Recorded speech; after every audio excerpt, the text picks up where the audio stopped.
Super ಲಾಗ ಹೊಡೆದ್ರು, maths science ಕಬ್ಬಿಣದ ಕಡಲೆ, ನುಂಗಕ್ಕಾಗಲ್ಲ, ಒಗ್ಯಕ್ಕೆ ಬಿಡಲ್ಲ. ಈ ಥರ ಒಬ್ಬ ವಿದ್ಯಾರ್ಥಿ ಇದ್ದಾಗ ಅವನು ಆತ್ಮಹತ್ಯೆಗೆ ಯೋಚನೆ ಮಾಡ್ತಾನೆ. ಆಗ ನೀವು ಕೊಡುವಂಥ ಒಂದೇ ಒಂದು tip May save his life. ಏನು ಮಾಡ್ಬೇಕಾತ? ಲೈಫ್ ಇಸ್ ಪ್ರೆಷಿಯಸ್ ಅಂತ ಹೇಳ್ಬೇಕು ಅವ್ರಿಗೆ. ಅಂದರೆ ಆ ಮಗು ಇವಾಗ ಆತ್ಮಹತ್ಯೆಗೆ ಹೋಗ್ತಾ ಇದೆ ಅಂತಂದರೆ ಅದು ಮಾನಸಿಕವಾಗಿ ಕುಗ್ಗಕ್ಕೆ ಕಾರಣ ಯಾರು?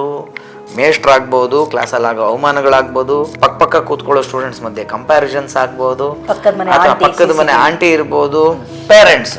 ಇವ್ರುಗಳು ಕೂತ್ಕೊಂಡು ಪೇರೆಂಟ್ ಟೀಚರ್ಸ್ ಮೀಟಿಂಗ್ ಅಥವಾ ವಾಟ್ ಎವರ್ ಮಾಡಿ ಯಾವುದೇ ಮಗುವನ್ನ ಮಾನಸಿಕವಾಗಿ ನಾವು ಕುಗ್ಗಿಸ್ಬಾರ್ದು. ಅಥವಾ ಅರ್ಥ ಆಗ್ತಿದ್ಯಾ?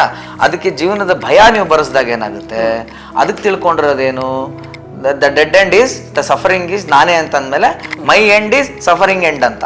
Everybody will be happy when I am not. Everybody will be ಹ್ಯಾಪಿನೋ ಏನೋ, ಒಟ್ಟು ನನಗೆ ಸಫರಿಂಗ್ ಇಲ್ಲ, ಈಗ ನನಗೆ ಅವಮಾನ ಇಲ್ಲ, ನನಗೆ ನಾಳೆ ಆನ್ಸರಬಲ್ ಇಲ್ಲ, ನಾನು ಇದಲ್ಲ, ನಾನು ಸಾಯ್ತೀನಿ ಅಂತಕ್ಕಂಥ. ಅದಕ್ಕೆ ಹೇಳಿದ್ದು ನಾನು ಎಜುಕೇಷನ್ ಜೊತೆಗೆ moral education is very important.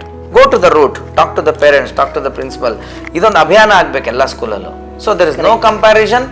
ದಡ್ಡ ಕೂತ್ಕೊಳ್ಳೋ, ಎರಡು ನೆಟ್ಟಿಗೆ ಅದೇ ಹೇಳಿದ್ರೆ 2 ಅಕ್ಷರ ಇಲ್ಲ, ಏನೋ ಮಾತಾಡ್ತೇನೆ ನೀನು ಕೂತ್ಕೊಳ್ಳೋ, ಈ ರೀತಿ ಬೈಗುಳಗಳು.